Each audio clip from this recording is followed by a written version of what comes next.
All right, here we are. Welcome to another Lunch and Learn episode.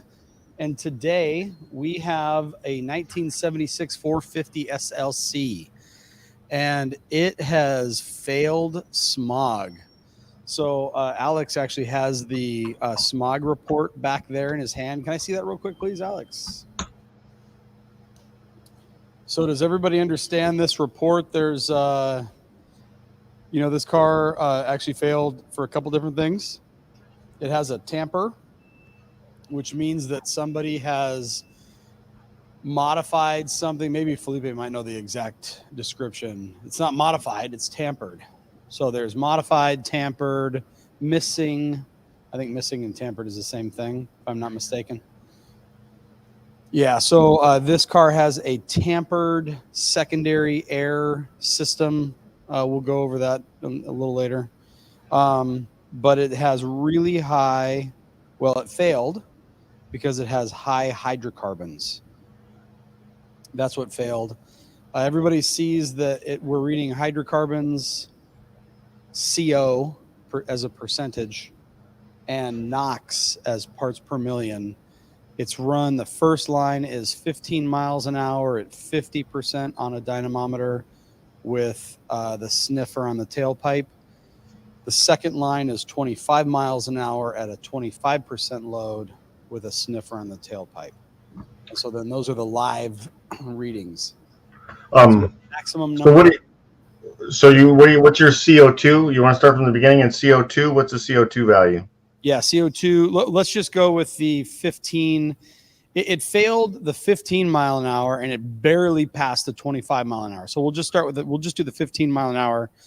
CO2 is 13.8%.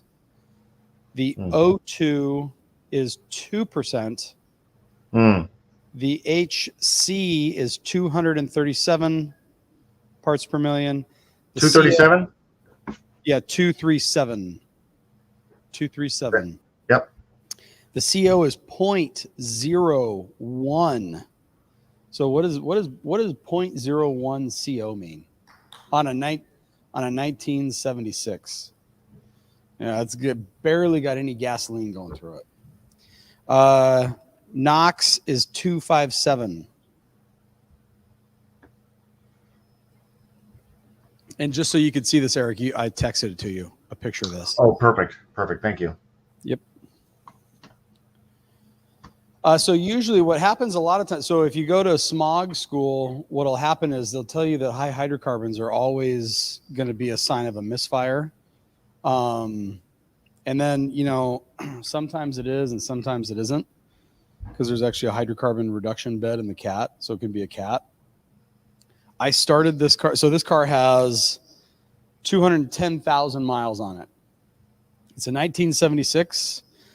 It was sitting inside this morning. It got dropped off last night. It was sitting right here. I started it and backed it out 50 feet. It had a dead misfire. It was misfiring horribly. I thought maybe possibly, these cars are famous for having injectors leak down. It's a CIS car. So maybe the injectors leaked down really, really bad. So I took it outside and I revved it up a couple times to clear it out. And it did not fix it. It just kept on misfiring. So here we are today. Just looking at a car with high HC. Okay. So I know we want to look at secondary ignition. Go ahead. I probably jumped in early. Felipe just said, yeah, but it's got high O2. And I was like, well, yeah, but Bingo. It's got secondary air. And then he's like, well, yeah, but the O2 is tampered. The secondary air is like completely disconnected. Did you see the pictures I sent? Yeah. Okay, cool. So that's the modifier, or the tampered for sure.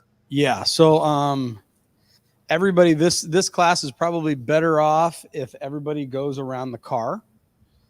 So come on down and I'll show you. We got some and I'm gonna turn this also towards the class here, or towards the car. So we'll have like we'll have a little dual monitor deal.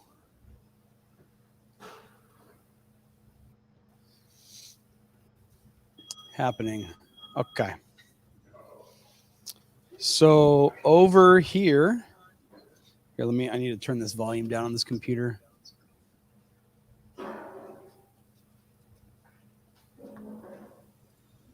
Okay. Okay, so over here we have a tamper secondary air. So somebody identify the tamper on the secondary air. Somebody point to it when they see it.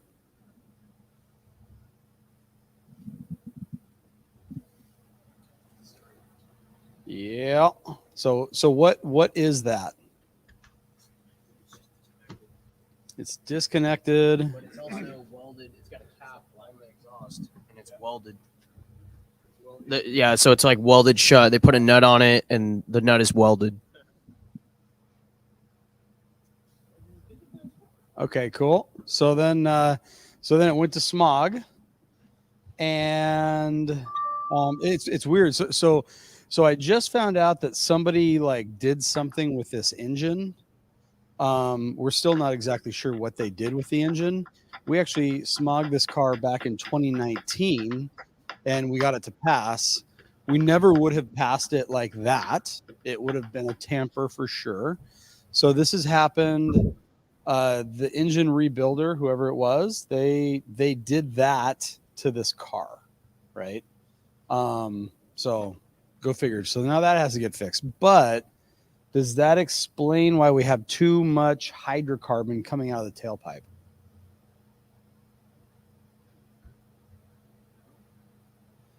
Yeah. Looking for additional air at cold start doesn't happen. Here, pass the mic around. If it's looking for additional air supply at cold start, but it doesn't have it, then there's going to be too much fuel. True. I was just saying, okay, that makes sense. What Winter was saying.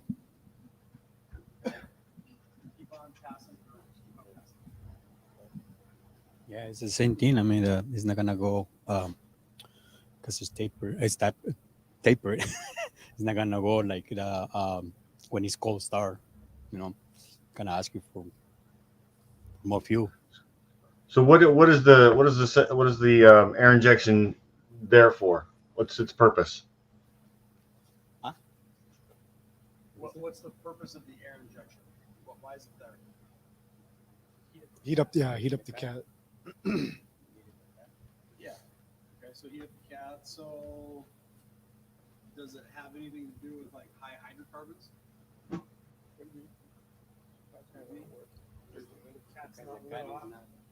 It's not. If the cat's still too cold to remove hydrocarbons. Yeah, because there's a reduction bed there. Yes. Yeah. Could be. What about Felipe?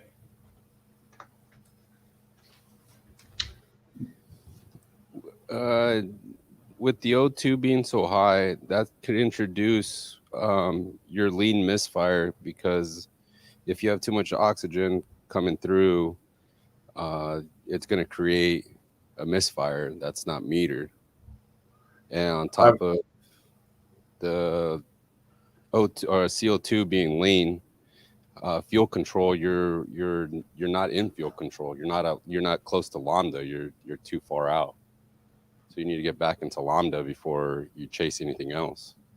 I would start with O2 being too high, that 2%.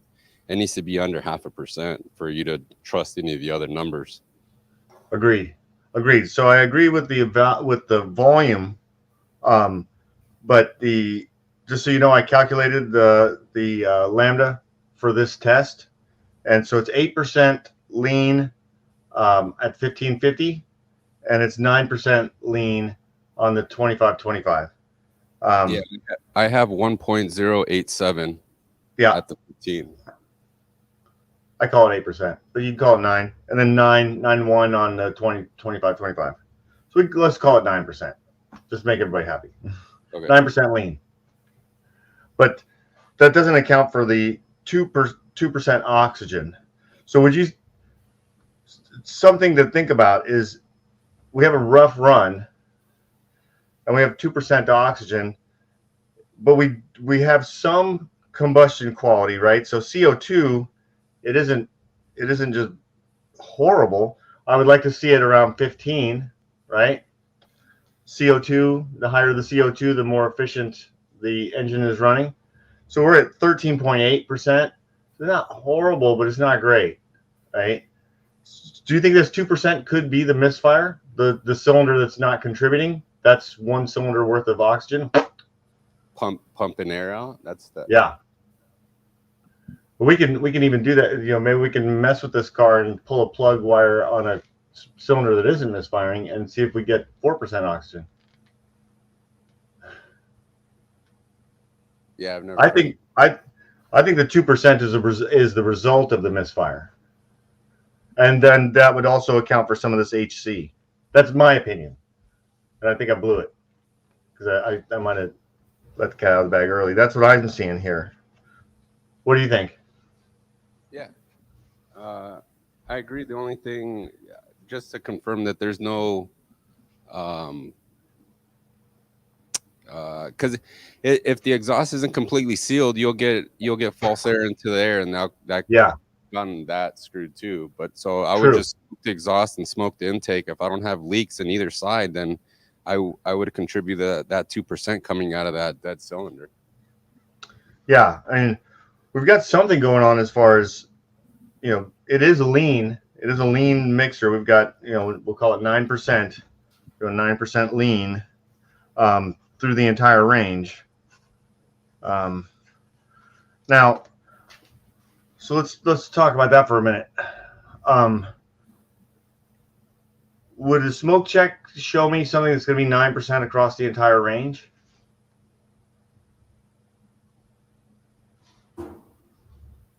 I wouldn't think so. I'm gonna be honest.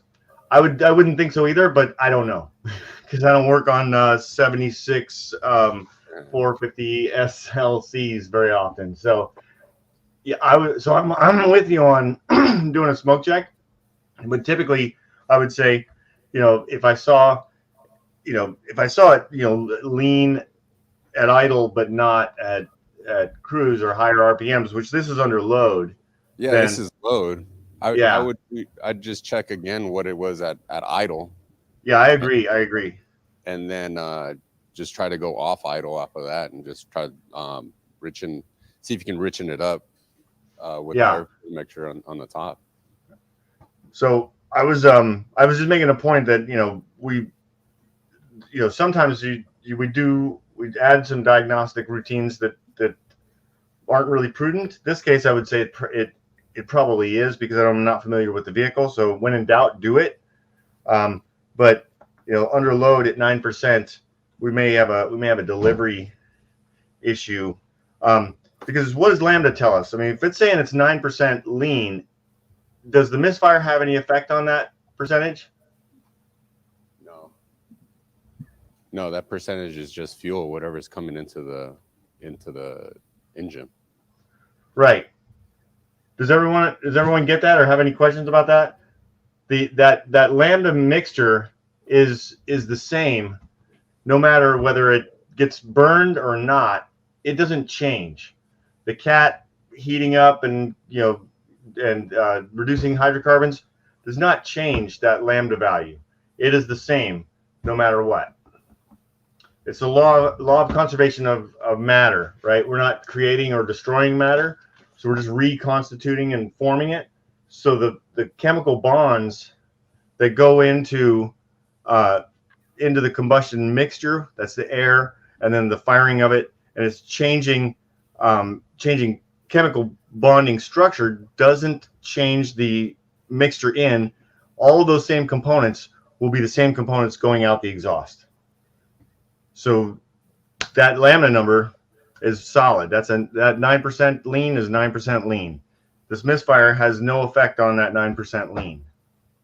The misfire only has an effect on the O2 then. Yeah, the O2 value that's measured is because the formulation, the elements that went into that combustion process in that cylinder, they didn't get combined as we would expect them to. The work wasn't done. So the raw elements that went in are mostly the raw elements that are coming out, which is going to be hydrocarbons and oxygen level. But now that 9% lean, what else? What do we see in these gas numbers that also kind of would support a lean condition? But we might want to look at. My wife brought me coffee. Can you say that again? So on the gas numbers that we see here, we know that we have a. I did the calculation. We have a 9% lean condition. We know that. What else kind of supports that on the numbers, on the gas numbers? Nico pointed at it early. NOx is high. Well, no, not really. NOx is low. You would think NOx would be high because you'd have no fuel in there to cool the cylinder down. Yeah, but combustion has to occur for NOx to be high. The cylinder temperature has to reach, was it 1,500 degrees Fahrenheit or something like that? Yeah, I think it's 1,500 F. Don't quote me on that. But what about the CO? Well, CO is the only one that I see that I measure with fuel. Yeah, it's 0.01. That's kind of low, right? So we might have something going on with the fuel system across the board. Now, is that affecting the misfire? It's probably not helping it. But I mean, that 0.01 CO is something that it looks like we've got more than one factor here. But the misfire I think is I think we still should be looking at secondary ignition, because that's anytime you have a high hydrocarbons, you start looking for secondary ignition breakdown, right? So incomplete combustion, weak combustion process, especially under load. And I feel like we should still follow that path as a general rule. General rules are general rules for a reason, and that's. But you can see how this repair could get kind of sloppy. It's like, well, what do I do? Do I go and look at secondary ignition, or do I address these obvious issues? Do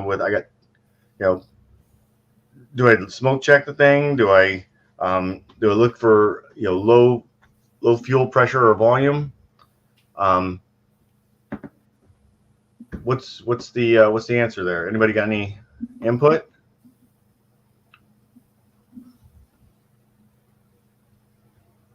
Hey, everybody don't talk at once. I can't understand all of you. So just with one person at a time. He's asking you, what do we want to look at with the oscilloscope? I can tell you right now, Secondary ignition. I've hooked up a couple of things so far. Yeah, and I like what you did there. You got a primary ignition pattern, and then you had a secondary ignition pattern.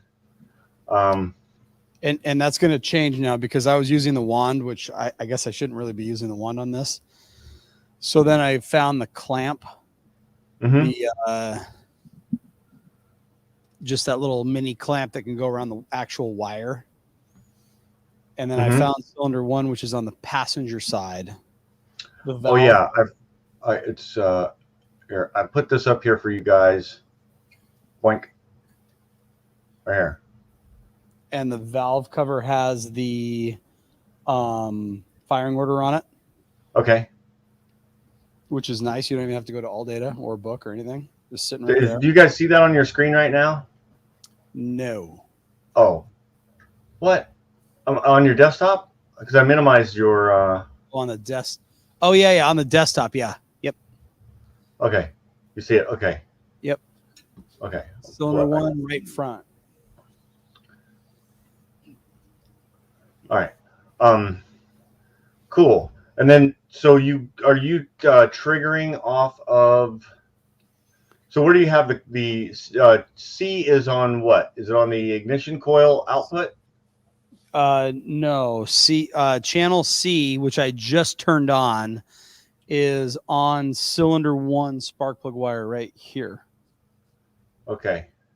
And so probably want to put C on the ignition coil wire, so we get all of the ignition events, Okay.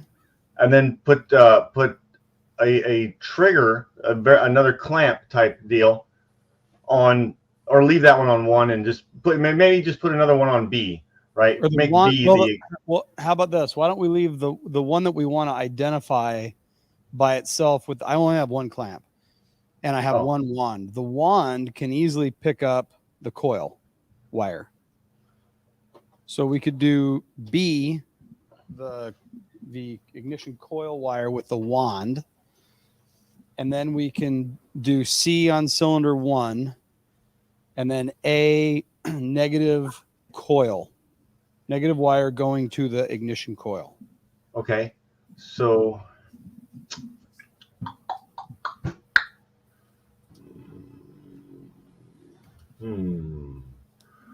how are you going to trigger? Because you're really, if you leave the ignition on 1, you're only going to be looking at cylinder 1.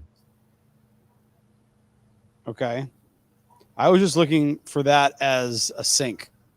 Yeah, but we want to look at all of the ignition events, right? Yeah. So they all have to come out of the coil wire. Okay. So why don't we just do the wand on the ignition coil wire? Because that's going to be our image, so the coming out of the coil wire, that's going to be the signal that we're actually looking at. So we want as much detail as possible there. Okay. Whereas I think the wand is going to be changing the fidelity of the signal, right? So we're trying to get the most information we can out of each ignition event. Okay.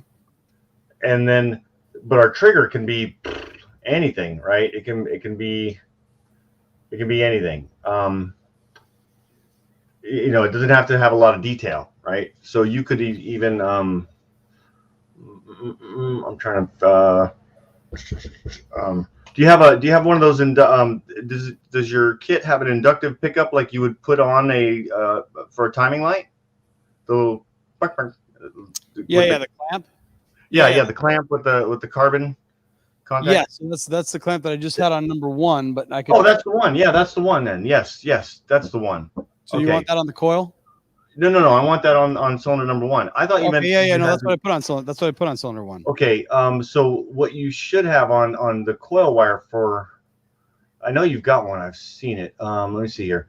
It's going to be, where's your Google? Let me see your Google here. Oh, you guys aren't using the Google. All right. Let's see. Hey, Eric. Yeah. Hey, hate to butt in. Can you share the screen, the Pico screen right now?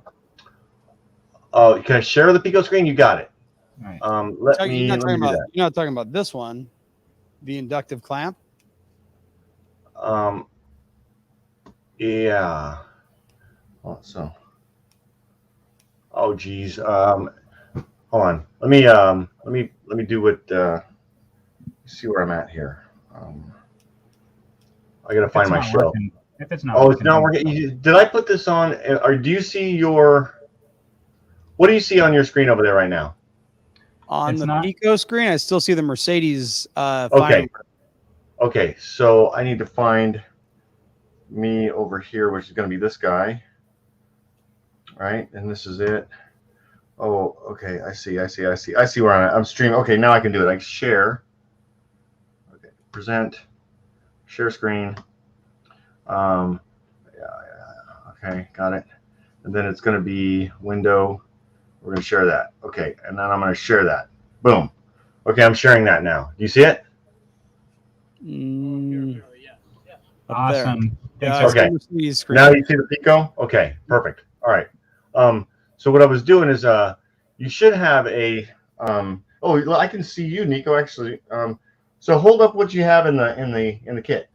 No, that's an amp clamp. Okay, yeah, not that. It's like a little metal clamp that has jaws that go around a spark plug wire. Yeah, then yeah, it's yeah, got yeah. I got that one. That's the one that I got on. That's the one that I got on. Yeah. On the coil wire. Yep. On the coil wire? Yeah, coil wire. Oh yeah. Perfect. Okay. I thought you didn't have anything on coil wire. My mistake. Well, Sorry. no. You're initially I had it on cylinder 1, but then you Okay. said put it on the coil wire, so I put it on the coil wire. Yeah. Okay, that's on the coil wire, and then you've got the like the tack pickup for a timing light on the cylinder 1. No, because I only have one of those. So I don't have What- another pickup with a clamp. Um, The only It thing I looks have is a wand. I've got a wand. do you know, like on a timing light, that plastic handle with the grip? Yeah. You Do might I have one of those. for the Pico? I Yeah. don't think I have one of those for the Pico. I've got a 600 amp clamp. Okay, hold on 1 second. I'll wait 1 second. What do I have over here? Over here, I have pressure tester, transducer things, a charger.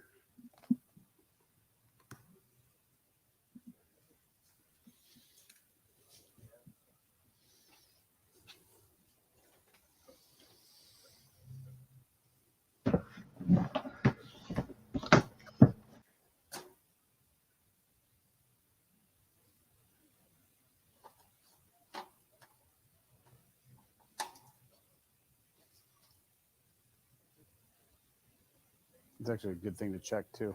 Engine oil, how is it? Is it full? All right.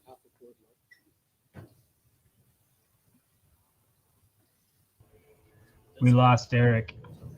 I saw that. It's totally loose. Nico, There's an exhaust manifold bolt totally loose on the right rear.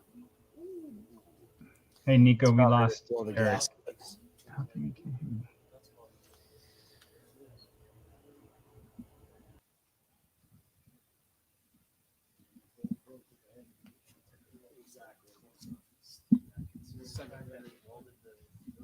That's going to, it's kind of like an amp clamp.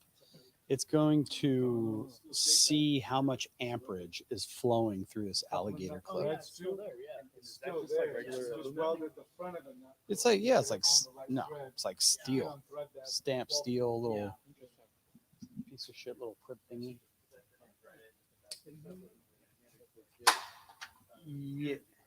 Yes. Eric might be able to tell you the difference of how it works. It's not important for this class, but it kind of works. This is just like magnetic, and there's nothing here, right? There's nothing there. It's just going into this little box, right?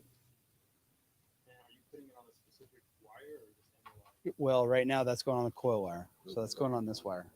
Oh, okay. You're trying to get all of them, right? Yeah, we're trying to get, and then this is picking up the secondary voltage, which is watching for how much volts is flowing through there, right? So how many volts flows from here to there? What does this thing do? I'm still trying to figure that out. to be honest. So what this thing does, 30,000 volts.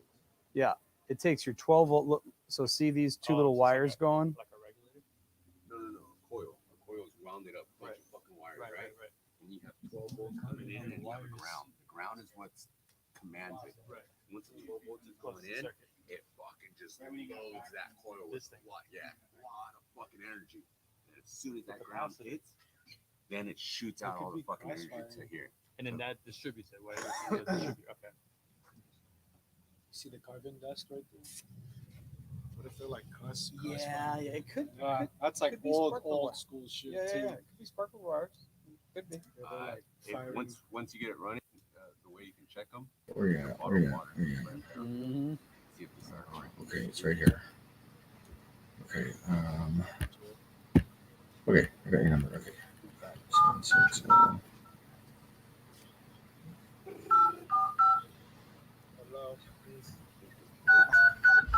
A lot. Are you trying to do Biggie right there?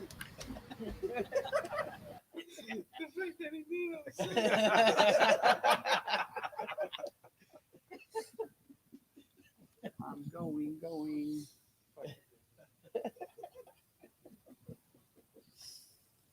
did you say the two wires are? You tell me. Look at it real close. Well, this is positive and negative. That's all it. It's one goes to the battery minus, one goes to the battery plus. That's okay. Pretty small wire. Small wire, so it's turning 12 volts into 30,000 volts or more, and that's what's shooting through this wire. Have you ever taken a plug wire out? That's right. Yeah. Plug wire. Yeah, so it's running. When you Exactly. see what cylinder's not working, Take your plug mom. it off. If it starts missing, then it's Put it back working. in. If you plug it off and it's not doing anything, let's do that one. Dude, you got It'll one. wake you up. You're gonna feel something good. Oh, okay. On the ground. No. It's just going through you. That's not. Make your arm tingle for a little bit. It won't kill you. I'll look it up. Is Eric still here or no? No, Eric's back out.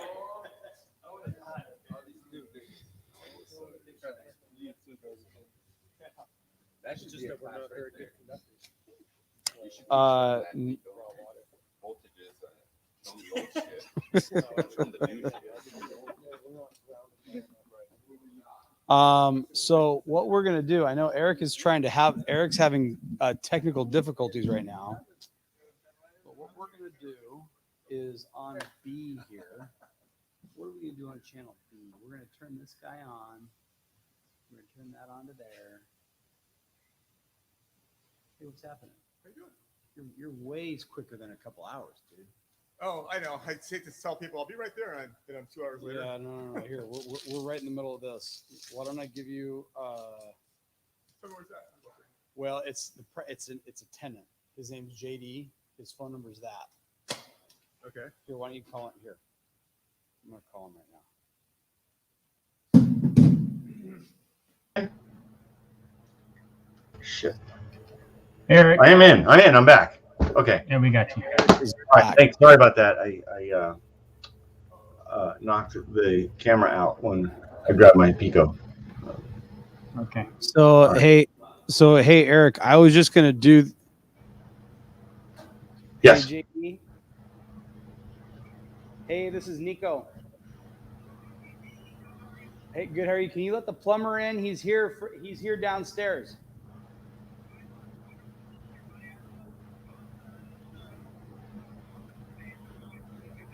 Oh, right. Are you guys having the problem with the plumbing?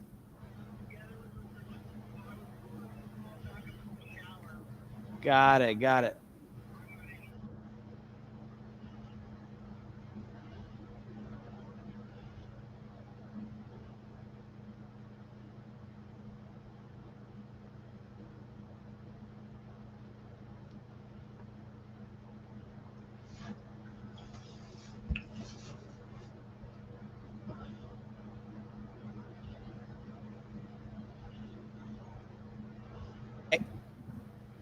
Eric. Yes. So, hey, John, why don't I have you, if you give me like 20 or 30 minutes, I'll try getting a hold of, well, I don't even know.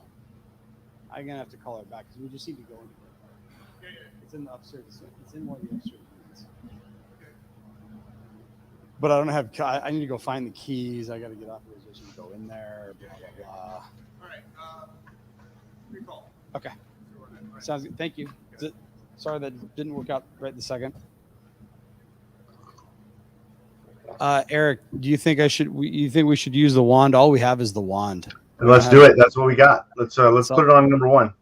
So I'm gonna put. We're gonna go to probes. We're gonna go pick. I don't know. Do I pick the secondary? Or do I pick this coil? Eric, can you share your screen again? Oh yeah, share my screen again. Sorry. Yeah, I would do the probe since the wand, since that's what you're using. Yeah. Okay. Eric, can you share your screen again? Yeah, I'm working on that right now. Sorry about Thank that. you. I just That's okay. We had a little glitch right there. Okay, so does Yeah. everybody understand? So this has to go onto cylinder 1. It can't go over here because Yep. it's picking up everything right at the distributor. So right. what we have to do is we have to get cylinder 1 is You should be shared now, Jax. right. Yep. So here you put it. Put this thing onto something ground somewhere. That's one. Just make sure. I mean, it's going to be obvious because we're looking for just one pattern when we have 8 on the other channel, right? Right. Here, do this. Yeah, exactly. Here, so let's bring that up like that. Yeah, there'll be enough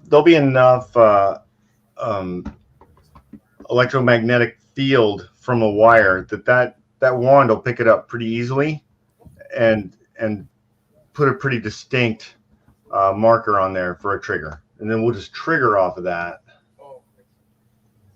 Okay, so I think so. We're ready, yeah. Okay, yeah. So We we put got, the wand on. So our A channel is negative on the ignition coil. B is cylinder 1. Gianni is in control of B. C is the wire from the ignition coil. This is the ignition coil wire, secondary ignition coil wire. Okay. All right, we ready? Why don't you fire it up there, Alex? Winner? And it sounds like shit when it cranks on top of that, too.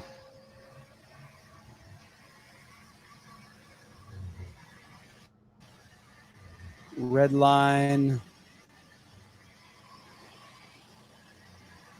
Green line. Oh, you moved them all. That's what happened. All right. That so just FYI, Eric, we can't hear you. Oh, you can't because the engine's way too loud. Okay. No problem. Alex has got his ear up to the speaker. He's trying to hear you. Okay, that sounds great. Okay, so we could probably move this down. Oh, shit.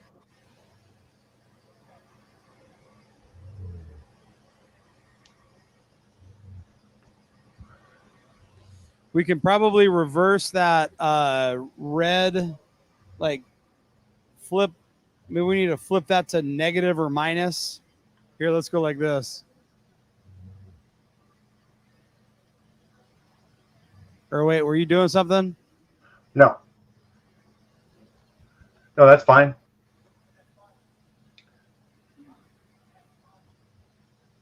What? Okay, that's fine. Never mind. All right, and then stop it. Hit stop. Here, I'll hit stop. Oh, you hit it. Okay, done.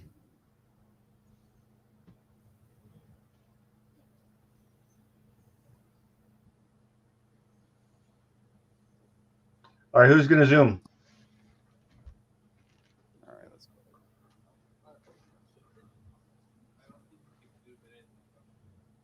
You can't zoom it because the.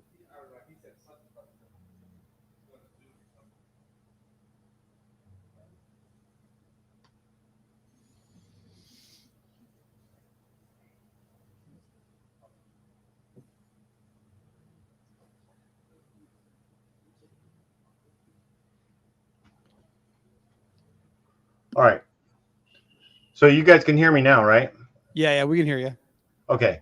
So we've got a capture here. We've got some pretty big time to deal with. So let's focus on, let's zoom in. We can just zoom in a little bit here if we go to the zoom, and then we can just start hitting this, just bring this in, boink, boink. Just kind of pull it in like this first, right? And then, so this is our sync. So that's cylinder number 1, and that's clear, right? So now we're going to come back out. Just trying to find. All right, we've got It's the wand on cylinder. 2 of those happening, right? 3 of those happening. So that's going to be 720 degrees, right? We can move these down here. I think we should be able to grab. I don't have any It's that cursors. cylinder right there. It's time. All right. So if we're syncing off of 1, See that one?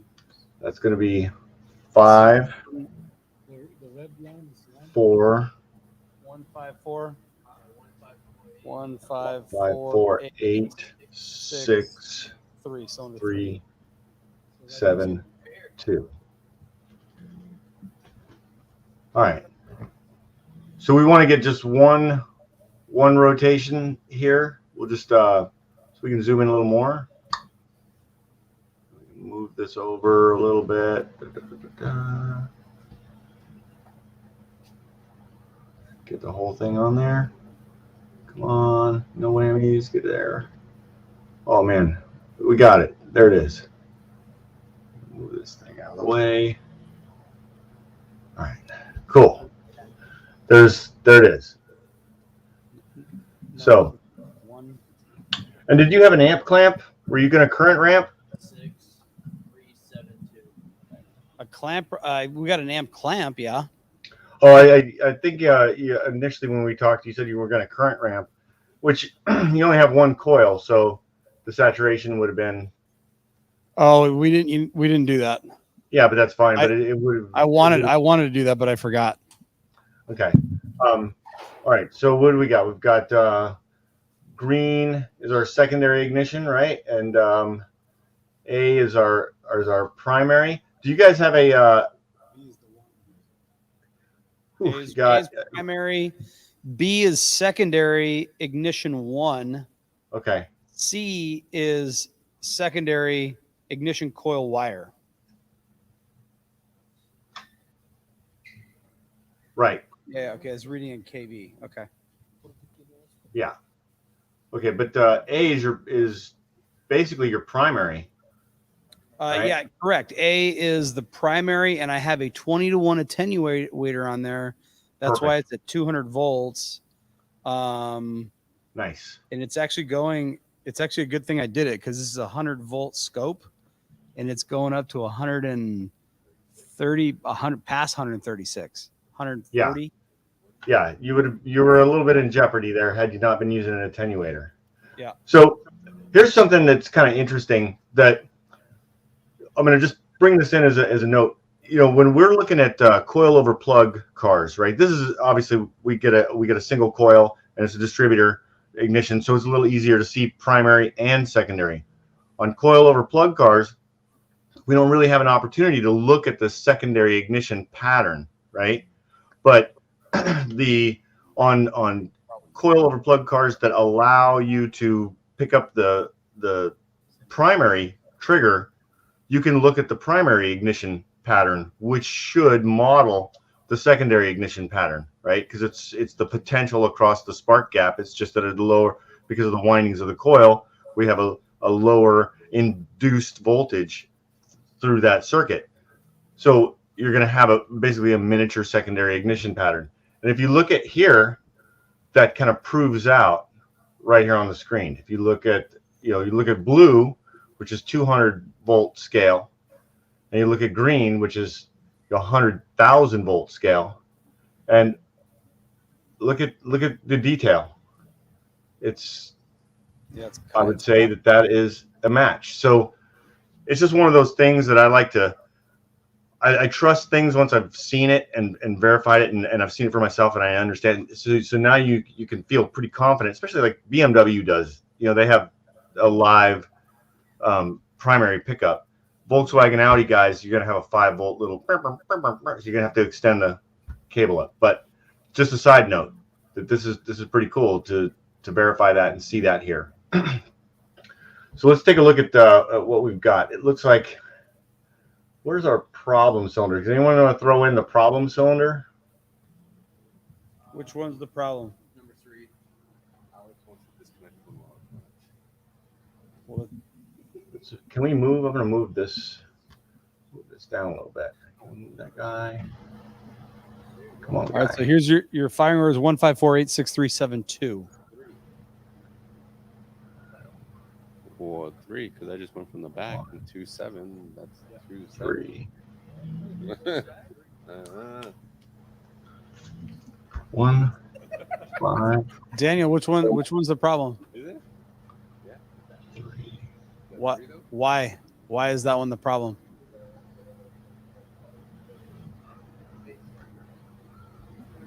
This is like playing the matching game, but what's it not doing?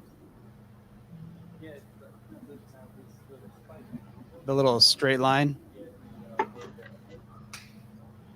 And then what happens when it unloads? Well, when that little line unloads right there, that spike happens and it unloads and goes straight out, then what happens?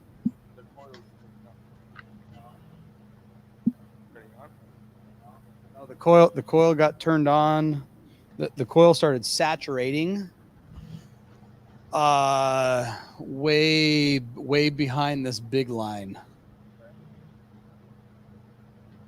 It started saturating right There.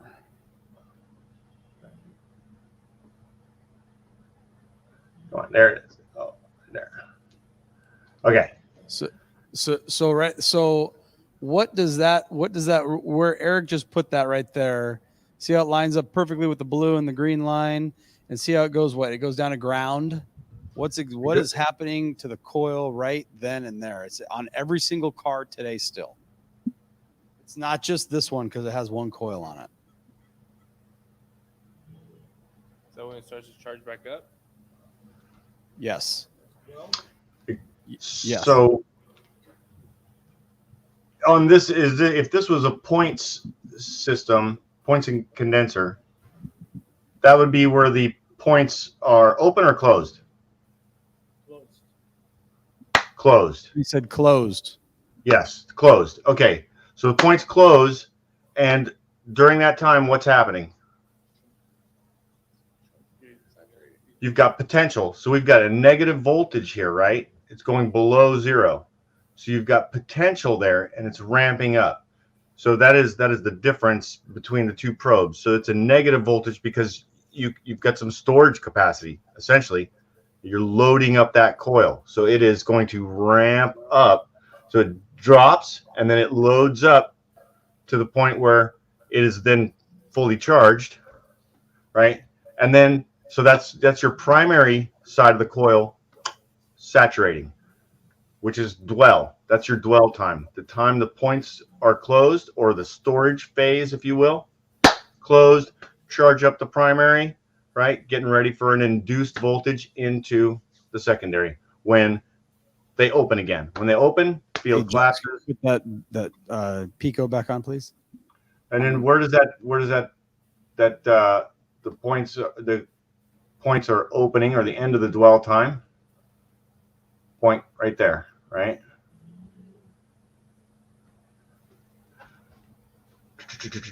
So if we zoom in here, actually this firing line from the primary is a little bit ahead of the firing line of the secondary, right? Just a hair, because it induced all that voltage over to the secondary winding, which then had nowhere to go except across the plug, and it then induced a voltage. So that's your secondary, that's your firing line, right? So there's your primary firing line, a little bit before your secondary, and now that. And so what's going on here? Is this firing line high or low compared to the others? It looks the same. Let's see here. Let's like get the some blue stuff out. on the or on the green on the. There's nothing there. It's down here. Oh, the firing line. Yeah, the firing line. Yeah. Yep. So the secondary, I'm looking at the secondary here, right? Oh yeah, so the secondary higher Is the green. Yep. I mean, it's a little smaller here. We can make this bigger. Make it a little bigger. All right. Oh, but then we can't really see it. I'm going to move the primary. Ah, come on, doofus. Sorry, guys. Here we go again. Here, you know what? This would be good practice. If you X the zoom out of that whole thing right now, Yeah. have anybody come over here and zoom Please, back in 720 degrees. Here, Johnny, you're the closest. Johnny! Sweep the leg, Johnny.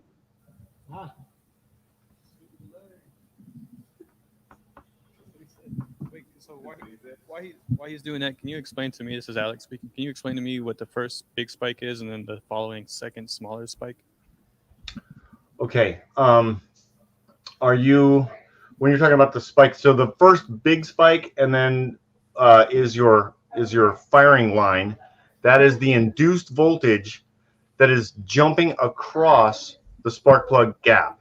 That's how much energy it's taking to get up and across the gap. So that would be that's when ionization happens, or you would have a corona, basically. The combustion chamber has a gaseous mixture surrounding a spark plug, which is offering a resistance, which is an open air gap, which is not actually air. We have a combustible mixture around there. It is then ionizing, and it is then jumping across that gap. So it goes from corona across the gap to plasma. Bzz, now it's ignition. So that second, so the spark line is where we see the spark line come across, and that's be your burn time. So you have your burn line, but the point at where the burn line and the firing line come together, that's your spark line. So that's how much energy it takes to keep the spark flowing across that air gap. Does that make sense? Yes. I didn't answer the question, did I? It's not. So where do you mean your second? You said second. You said the first one, and then the second one is what? This one, you mean? Yeah. Yep. This one right here, like. Yeah. So this one and that one, right? Yes. Okay. So your first one's your firing line. The second peak that is at the end of the burn line, or the spark line at the end of the burn line, is there's a little inductive kick. What's the burn line? The burn line that comes across here, right? So we've got your firing line, which is going all the way up. Then where the burn line starts and intersects the firing line, that is your spark line. But this line is actually what's the spark line? What's that mean? Okay, so the spark line is the amount of energy it takes to keep the spark, or it's now plasma, bridging the gap and flowing across that air gap, right? In other words, like the spark plug is actually like flowing flowing like a lightning bolt across it. It's exactly. It is a lightning bolt, and so it has gone from corona, which is the firing line, and ionization, to bam. It then crossed the gap right here at the spark line, and so that's that intersection, and then it's burning for a certain amount of time, usually around 2 milliseconds or so. It's pretty average, and so that burn, anything that happens. The burn line is how long it's burning for. So that lightning is crossing the gap along that burn line, and the burn line represents the spark line, which is the intersection of the two. At the end of that, we see kind of an inductive kick, because what's happening there is we're running out of air fuel mixture, right? So it's getting leaner as it burns. So that's going to cause high resistance. So that means the energy of the burn line will actually start to ramp up. if the burn line is going low, then there's low resistance, and that's usually indicates a rich mixture, right? So the air fuel mixture and the ionized potential is reflected in that burn line in the direction that it goes, right? And typically what you'll see is this burn line and the spark line should be about the same length from, bottom, the distance here to the distance across here. It's almost a square, right? That's something to look for as an indicator. Like this one's not really doing much of anything, right? So we see it jump up, and then what's happening here, kind of a bunch of different sparks. It's not, and our spark line is super high, so it takes a lot of energy to get it across the gap, which then falls away. So cool. We've identified the effectiveness of what we've done right now is we've identified the faulty cylinder, right? We know that it's cylinder number 3 with pretty good authority, but we haven't really determined what we're going to do next. And we're gonna go into that in just 1 minute. Did anyone else have any questions about the anatomy? We'll use this guy over here or this guy over here. We won't use our affected one yet. So we got coil saturation right here in the middle, right? Points are closed. Primary's charging up. Points open. Inductive kick. It's your firing line. How much does it take to get across that gap? Another ratio to think about is the higher the firing line, the shorter the burn time, because you've got a finite amount of energy, right? Because the coil can only saturate so much, and it can only put so much into that event, right? And then it runs out of electrons. Think of the coil as a big capacitor, which is essentially just an active battery. It's only got so much it can store. So there's a finite number of electrons that we can shoot across that gap. So if it takes a whole lot just to get the spark going, we don't have very much left to keep it going. So as the firing line goes up, burn line gets shorter. Just keep that in mind. So then that's going to help us when we come over here and look at this as diagnosis. I'm going to try and move this primary up a little bit so it's not interfering with us. Nice. Okay, now we can see here. We can look at our. And we got Noah pulling the number 3 spark plug out right now. Okay, so and so that was my next question: is how do we know where to start? Is this in the cylinder or outside of the cylinder? That you can make that determination with pretty good authority by looking at this waveform. So I'm going to just go back to the zoom. Can somebody zoom in the whole thing a little bit more? Zoom into like the problem child area. Just the screen. There you go, right there. Perfect. All right, just get a little better visual on the issue, and then the cylinders on either side of it as examples, right? Like look at this guy. This is the picture perfect student, right? Now, I mean, we got some weird stuff happening here, but this could also be, it could be, historic. You'll have weird events, combustion chamber turbulence that affects the spark. One rotation, but not the next, or every other one, or something. So, they're not always going to be this picture perfect. They'll be a lot like this and some like that. And really, just looking at them, if you want to look at more detail, look at the primary. You can see a lot of detail in the primary here. Very low. Right. That you kind of lose it when you look at big numbers on the secondary.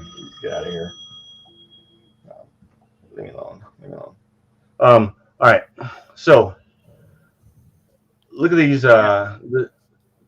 This firing line is, we're at. If Eric can see that. Okay, so we got it's about 19,000 volts, right? Call it that. What am I seeing? So that's the spark plug. It's too close, maybe. I cannot see it. It's super lean. Foul? It's like Oh. no, it's like white. It's like white char. Hmm. See if I can zoom out. Okay. See how just white it is? It's super white, and the gap's pretty big. And it's definitely worn. It's very worn out. Hmm. Like it's like rounded off. The gap is huge. So what you're saying is your dad was the last one to service this car? No, somebody rebuilt the engine. Oh, but they use the old plugs. Yeah. It was a budget build.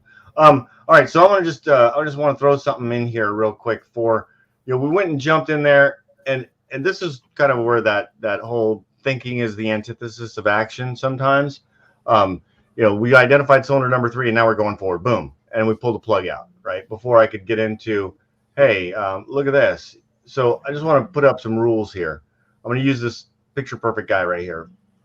So you see I got this cursor on the burn line of the one on the very end, right? Yeah. So everything on the left side of that cursor, if the problem is happening over here on the left side, the problem is outside of the cylinder. Injector, coil, wire, spark plug. Yeah. That's all to the left. You cut out again. You cut out right there. You said, say that again, please. So here's the Anything big to the secret. left of the cursor. Anything on the left of the, and that's the real secret of it. Just kidding. I was messing with you there.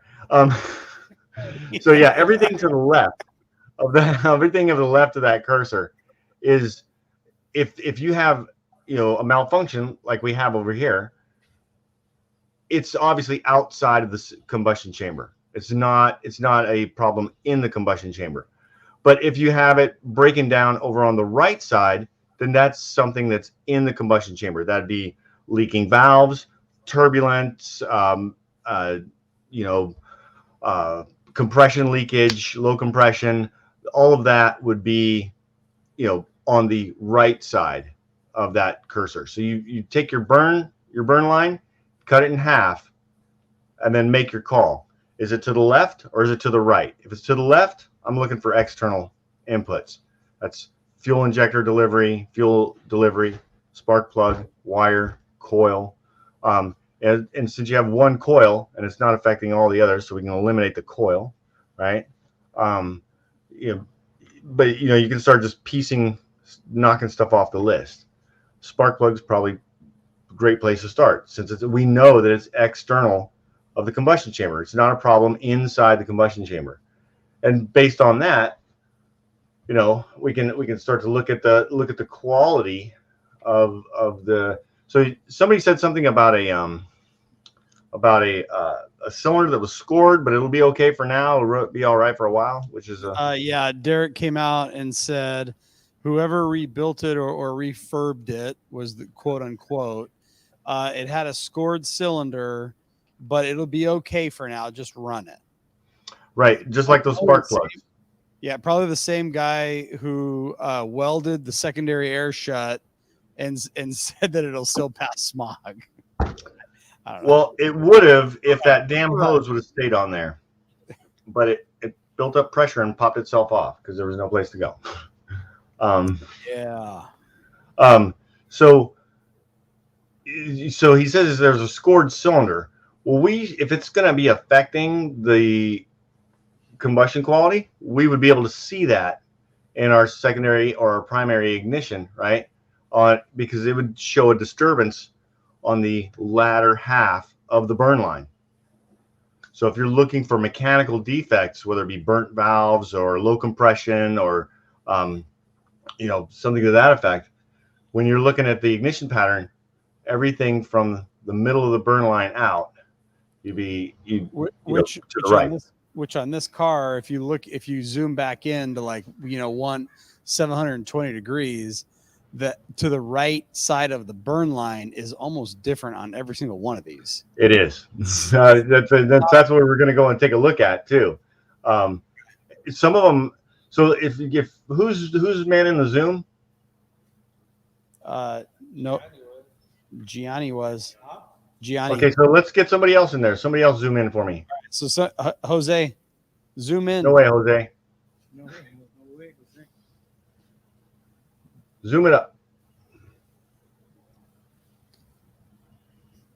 So I think you can zoom if you zoom Jose from this line to this line, you just drag it across, it's going to bring all of them.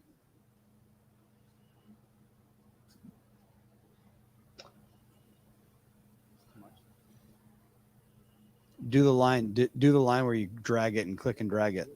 So click this Yeah, the bottom line. right there. Yeah. And then Go out here and zoom from here to here. Here? Yep. No, up higher. The whole thing. And then drag it all the way down there. More. Keep going. Okay, go all the way down. Okay, let go. That's exactly the same.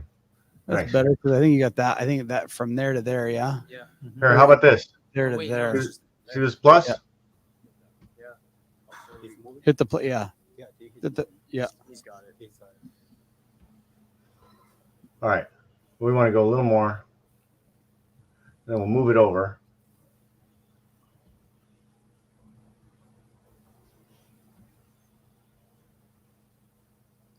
And there we go. So we got, oh, it's just off. Yeah, that's it. Okay, there it is. There it is. Perfect. All right, now minimize that thing. Okay, so we know that cylinder 3 got very high firing, right? So it took how much? Oh, geez, what's going on here? Hold on. I need my hand back. Hold on a second here. Okay. Tell it to the hand. All right. So we're gonna come back up here. So we got like well, let's call it 20. It's 20,000 volts, right? Where all the others are, somewhere. Oh, come on, man.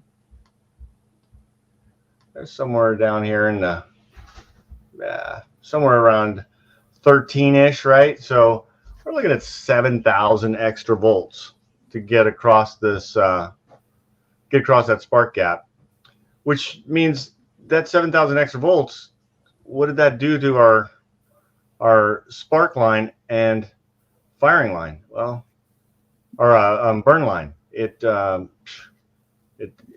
killed it, right? Because we used up all that energy. So we're going to zoom in on this guy right now. Let's just bring that guy over here. Oh, wrong way. Wrong way. All right, get that guy. Right here. Let's take a look at it. Let's take a look at our problem cylinder. Oh, man, I don't know where I went. I went way out. Oh, yeah, I went way out. Okay, we're bringing him back. Oh, is that the end of our... It's the end of our zoom window? Son of a gun.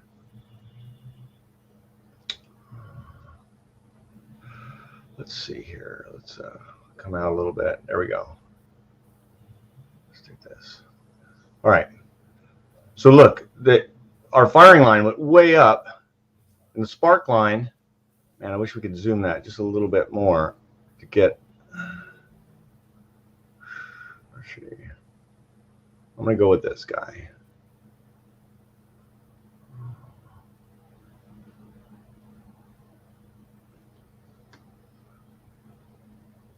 Get all these guys. Boom. All right. Now, so the firing line went way up, and look at the burn line. It kind of came down here, and then it had to jump again, right? And then jump again, and that was it. That's the end of our burn line. So our spark line started way down here, then jumped back down to here, and jumped. And what's our time frame on that? So we have a burn time of approximately less than a millisecond, I bet. Wait to that peak. And where's our? So we've got.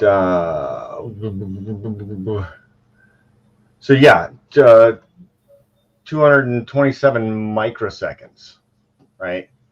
So no spark, essentially. I mean, it sparked and that was it, and then it was done. So let's take a look at this guy over here, right? So we've got 10 kV, so 10,000 volts.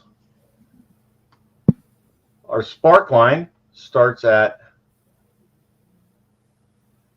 2,000 volts, and that's about what it takes to keep that cylinder burning, right? And then Alex asked about the second peak, so you can see that we're burning this fuel mixture. We've gone plasma, and we now have a lightning bolt going. We're keeping it going with the electrons we have. We have lots of electrons because it didn't take a lot to get across the gap. And you're going to see this burn line be about 2 milliseconds, maybe 3. So we'll go from here up, and we'll bring it back over here, right to this peak. Oh, come on, guy. Point. 1.3. A little short. Let me come on. 1.4. Wow. So very short. Shorter than I would like to see it. I would like to see it somewhere around 2 milliseconds, ish. That would be ideal for me, right? So it's a little shy, Is that because it's running super lean? It's possible. Yeah. I mean, and so what Alex was asking about is what is this little kick on the end? So as we're using up that air fuel mixture, you can see it's getting leaner and leaner and leaner. So ionization is, breaking down, and then we run out, and so it peaks up, resistance is increasing, and then it's done. So then it shuts off. We have this reserve capacity or reserve energy that has to go somewhere. So we have some potential, and what we have, what's commonly called is an coil oscillation or ringing, which is pretty normal. This is about what you would expect to see. How many would you expect to see? 2 to 3 oscillations, right? And that's basically that's energy going back and forth. You get this ringing effect. Now here you see that, what happened here?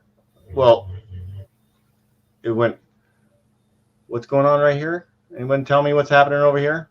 To the right side of this last cursor.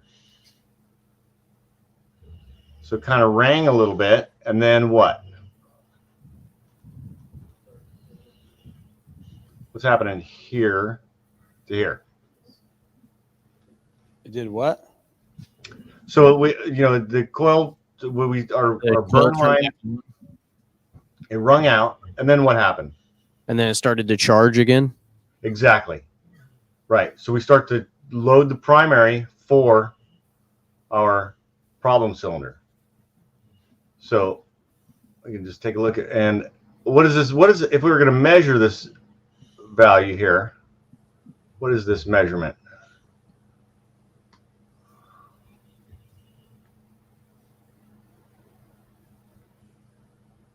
What is that? It is 8.4 milliseconds, right? We can go to rulers over here. All right, 8.4 milliseconds, which doesn't tell us anything, but we could go to dwell angle, right? And that's what that is. That is the number. Dwell angle is the number of degrees that the points are closed, right? So that is the charging of the primary. So this is your dwell. So, but we don't necessarily need to know the angle. We have time. So 8.44, is that normal? Do we see a dwell? Does that match the other? Just see if we had a control issue. Oh my god! And it's getting pretty late, Eric. We got to go back to work. Okay. But did we all learn something today? Yeah. Tell me one thing you learned, and then go. What did you learn today? Okay, so what I learned is that you cut your burn time in half, and whichever's left of that, it's outside of the combustion chamber, might have a problem. But it's to the right of that, could be inside the combustion chamber. Excellent job, Daniel. I learned that not to take my car to this guy to have this engine put in. You learned that stuff. it pays to be the first person to answer the question. Yeah, that I learned the trick. The thing I really picked up was what Daniel said, but everything else. Okay, so let me ask you this, Felipe. If the firing line is high, what happens to the burn line? It gets smaller. There you go. Good. All right. Next. I was gonna say the biggest thing is what Daniel said, but another takeaway is like if you see high hydrocarbons, you're kind of leaning towards like a misfire cylinder. Right. No, that's awesome, Noah. You took the whole class instead of just the scope part, and keyed in on, high hydrocarbons, would naturally lead you to believe that. Look at secondary ignition. Look at the ignition system. Yeah, that's perfect. Awesome.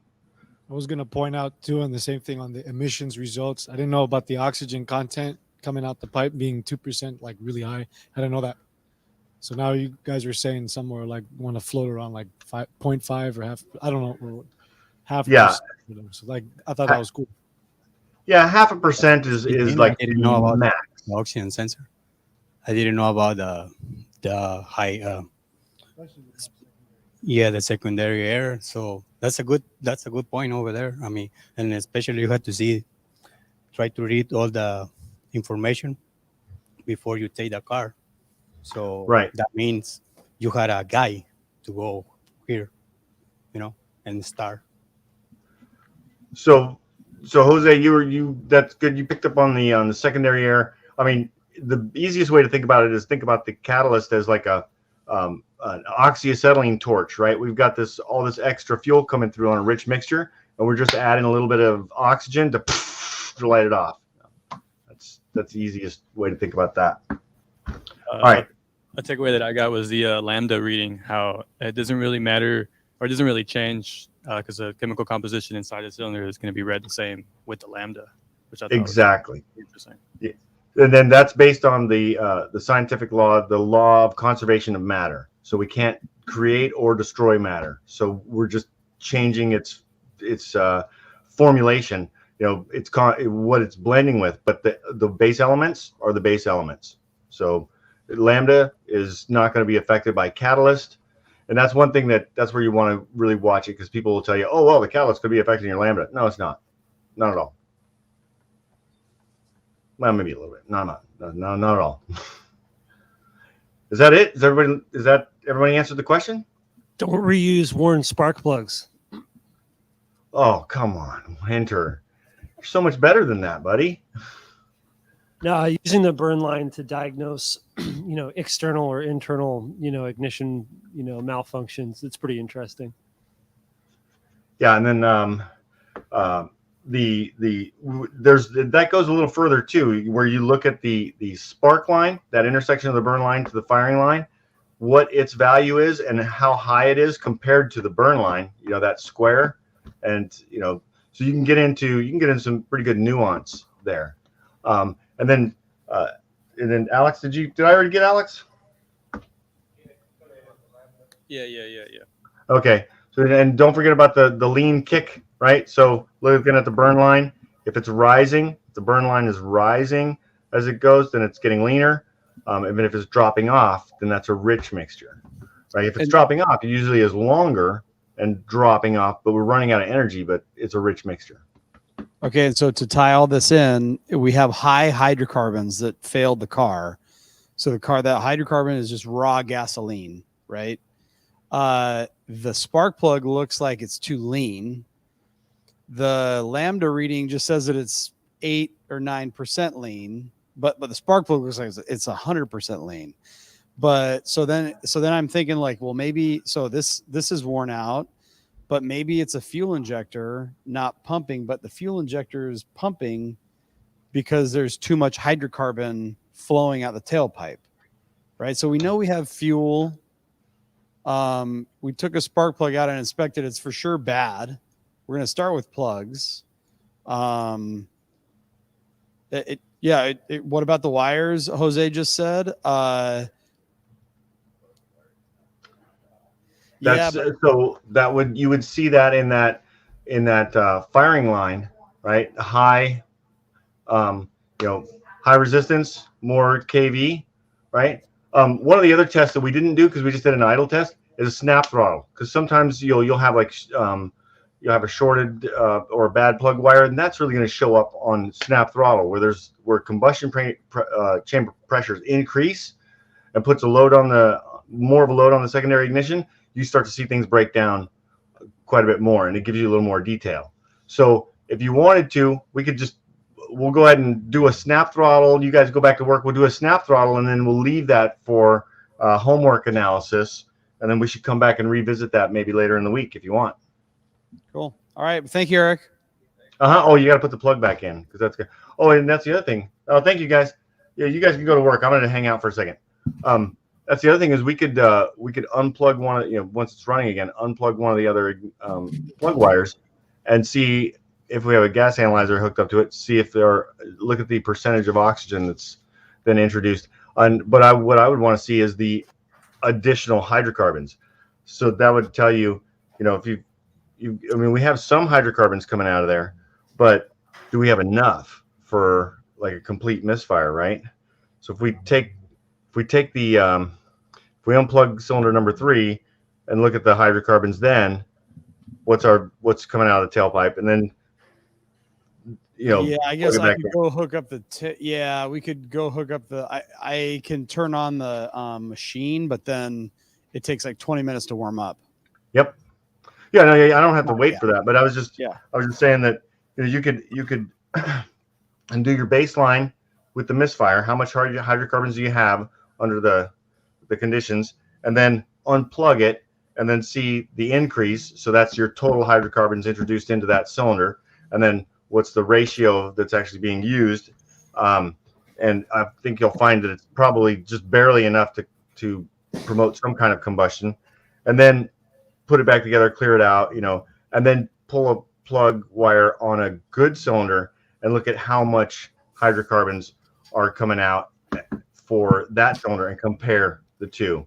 And I think you'll probably see a significant, you'll have a quantitative number of the amount of fuel required to support combustion. And I mean, we're looking at 9% lean. I mean, it's probably 9% because we're not delivering that fuel. So that could be an adjustment. Could be air through the injector seals. You could have a dirty injector. The fact that it didn't, your warm up. I wonder if your warm up regulator is even working right. It should have been kind of adding some additional fuel. It should have been running really a lot better cold. When I started this morning, it started perfectly. It ran like shit. It misfired really bad, and then when I got it out, it still misfired really bad. So it fired right up this morning, no problems. Okay, so I'll have Winter. Maybe I'll have Winter help me just do this ignition. We'll push play on this again. Oh, you want to save this? Let's save this.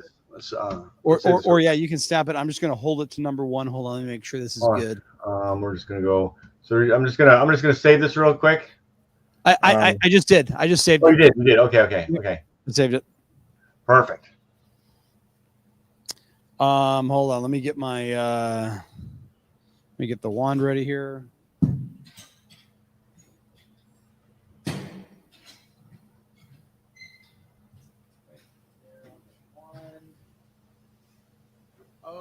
Okay, I'm gonna push play here.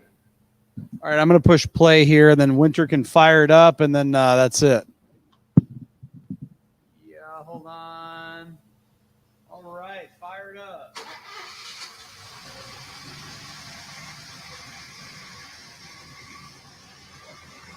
Okay, yeah, snap the throttle a couple times.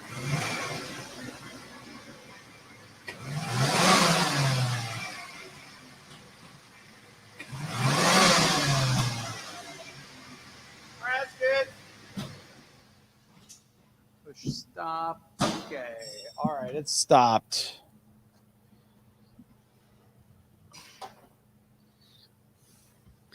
You can see where they kind of get real close together. Mm-hmm.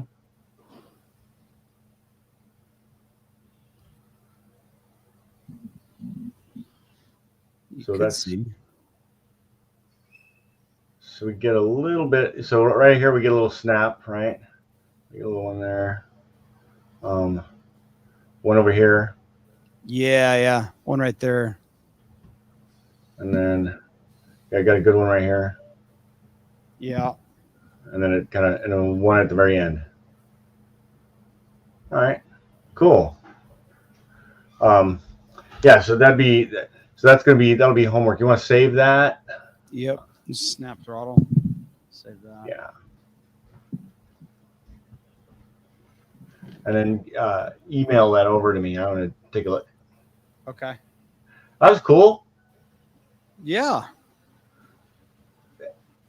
What's really cool about it is that it's not coil over plugs. You actually get to break down the individual elements, right? And I was hoping we'd see ballast resistor in there. Would you say it's there, but it's just not connected? No, I think the ballast resistor is there. It's there. And it is connected.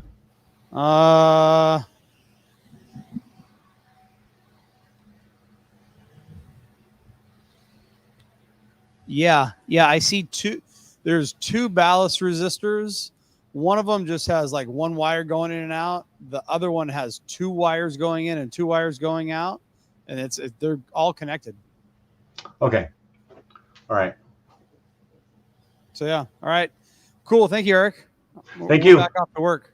All right. You get to work. I'm going to get to work too. That was fun. That was a great one. I like that That was one. good. Cool. All right. We'll All right, see you later. Bye bye. Yep.